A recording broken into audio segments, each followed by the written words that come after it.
매일 성경과 함께하는 오늘의 큐티 시간입니다.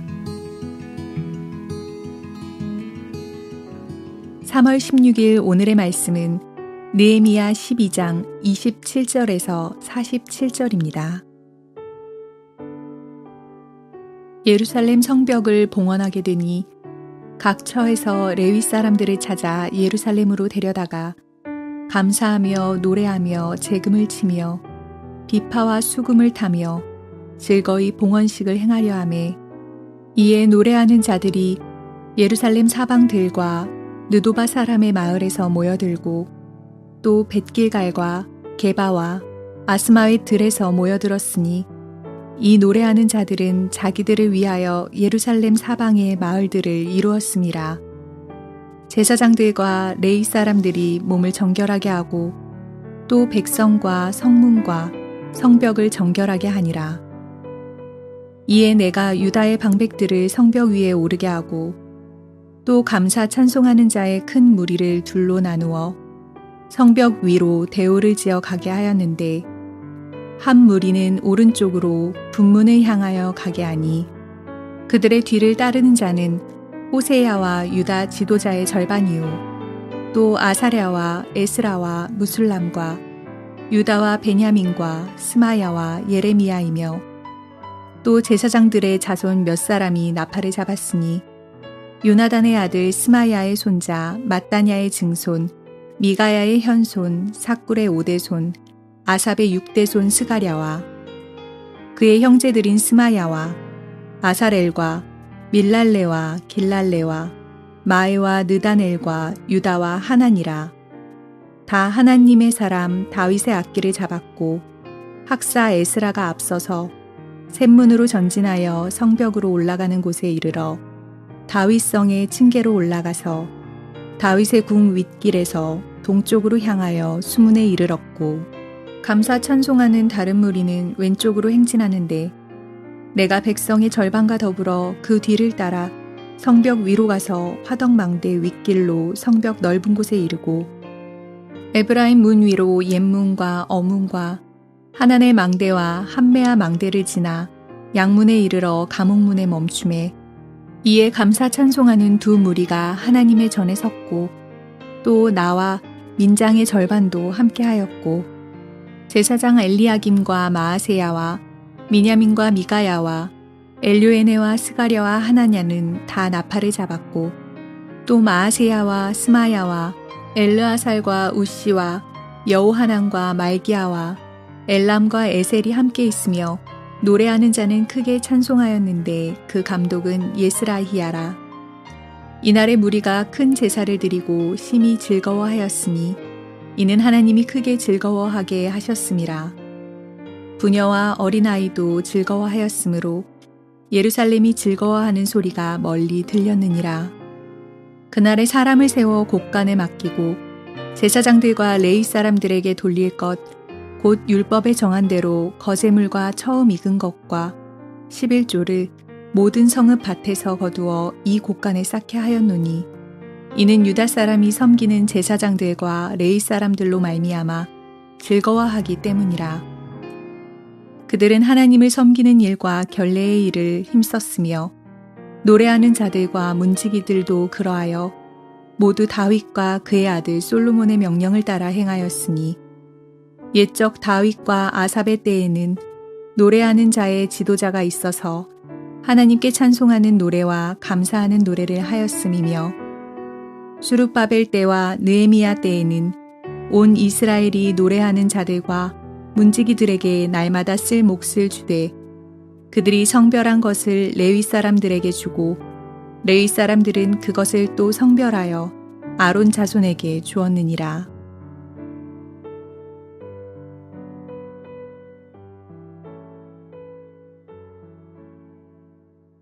우리가 함께 묵상할 말씀은 느헤미야 12장 27절에서 47절까지 말씀입니다. 예루살렘 성벽이 완성되자 이스라엘 자손들은 성벽에 올라 즐겁게 봉헌식을 시작합니다. 지금까지 느헤미야를 중심으로 귀한 공동체가 이룬 과업은 성벽 재건과 신앙의 회복, 언약의 갱신, 율법에 대한 헌신, 예루살렘 성읍 안으로 거주민들을 이주시키는 일이었습니다. 이렇게 해서 예루살렘 성벽을 봉헌할 모든 준비가 끝났습니다. 바벨론 군대에 의해 주전 587년에 폐허가 된 이래 140여 년 동안 방치된 예루살렘 성읍이 재건되었으니 귀한 공동체에게 그 감격은 매우 컸을 것입니다. 집요한 방해와 회방에도 불구하고 하나님의 선하신 손길이 함께하므로 귀한 공동체는 놀라운 일을 이룬 것입니다. 그리고 이제 예루살렘 성벽을 봉헌하는 일만 남았습니다.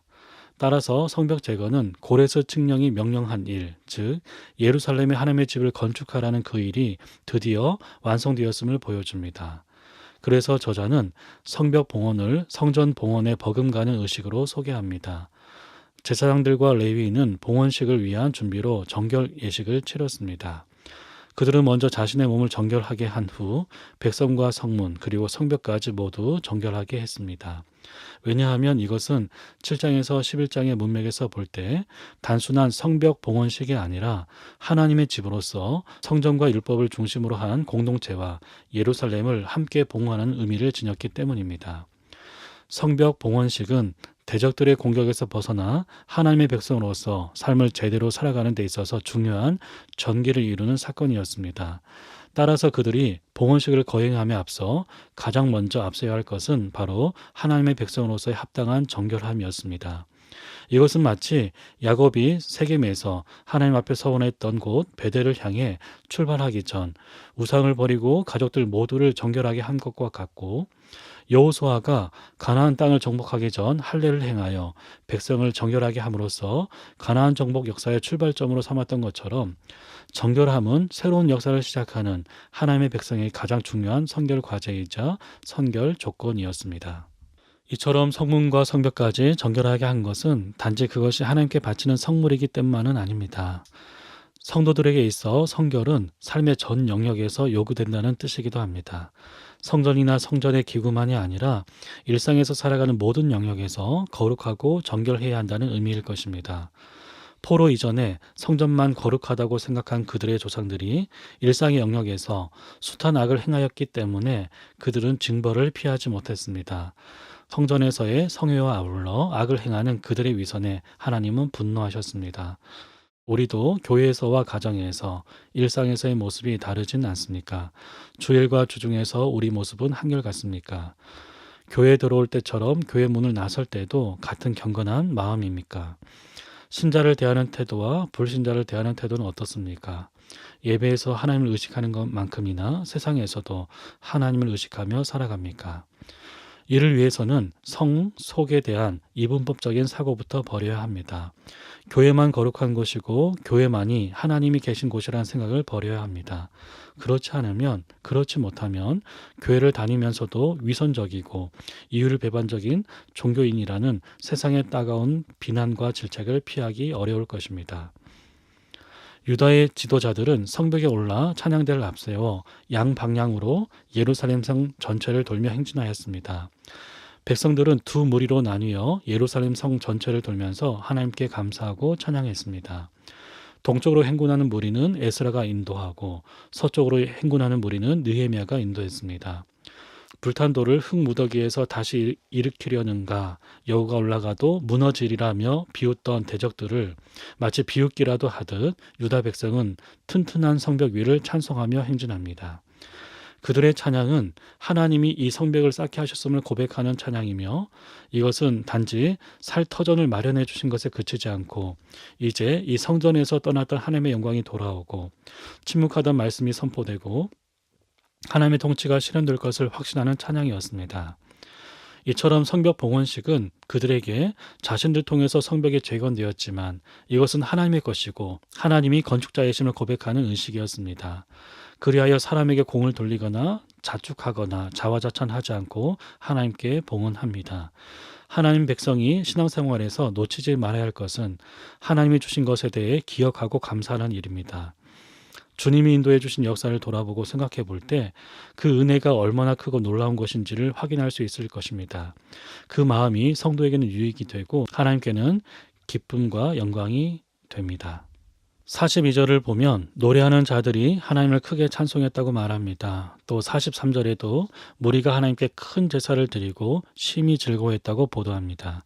크게, 그리고 심히라는 말이 강조되고 있습니다. 그들이 크게 찬양하고 심히 기뻐한 것은 하나님께 받은 은혜가 컸기 때문입니다. 예루살렘 성은 회파되고 성문은 소화되고 백성은 큰 공경에 처한 이 처음 상황을 생각하면 성벽 중건과 백성의 이주, 성벽 봉헌은 그 어떤 말로도 표현할 수 없는 큰 은혜가 아닐 수 없었습니다. 큰 은혜에 그들은 크게 기뻐합니다.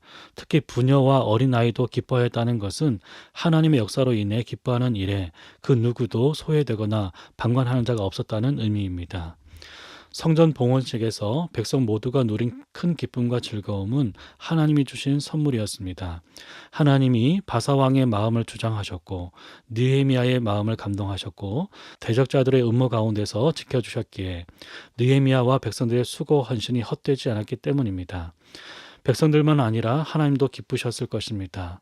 백성의 기쁨이 있는 곳에 하나님의 기쁨이 있고 하나님의 기쁨이 있는 곳에 백성의 기쁨도 있습니다.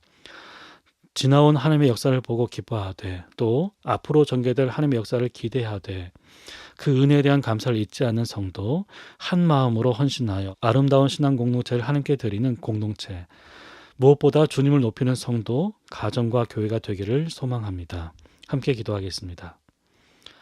주님, 성벽 위를 당당히 걸으며 하나님을 찬미하는 이스라엘 백성의 모습 속에서 위로와 소망을 주시니 감사합니다. 숱한 조롱과 방해 속에서도 재건의 꿈을 접지 않고 주의 선한 손의 도우심을 의지하여 결국 재건한 성벽을 하나님께 봉헌하며 성벽 위를 즐겁게 행진했던 그들처럼 지금 조롱을 받으며 걷는 십자가의 길이 결국은 천국을 향한 영광의 행진이 될 것을 믿습니다. 공동체가 더욱 한 마음으로 이 역사에, 이 행진에, 이 기쁨에 함께 동참할 수 있도록 은혜를 베풀어 주십시오. 예수님의 이름으로 기도합니다. 아멘.